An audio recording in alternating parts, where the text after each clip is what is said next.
సంగీతంతో దెబ్బకొట్టిన పోలీసులు. ప్లినండు తీరనగరం ఎస్ఓ బీచ్లో యువతీ యువకులు తరచూ గోలగోలగా పార్టీలు చేసుకోవడం, ఆగడాలకు పాల్పడడం, బీచ్కు వచ్చే సాధారణ జనాలతో దురుసుగా ప్రవర్తించడం కొంతకాలంగా సమస్యగా ఉంటూ వచ్చింది.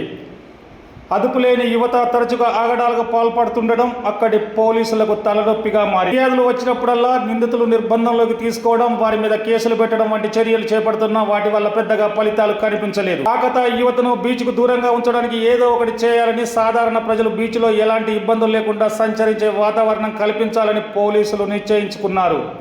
అయితే వారు మన పోలీసుల మాదిరిగా లాఠీలను నమ్ముకోలేదు, సంగీతాన్ని నమ్ముకున్నారు.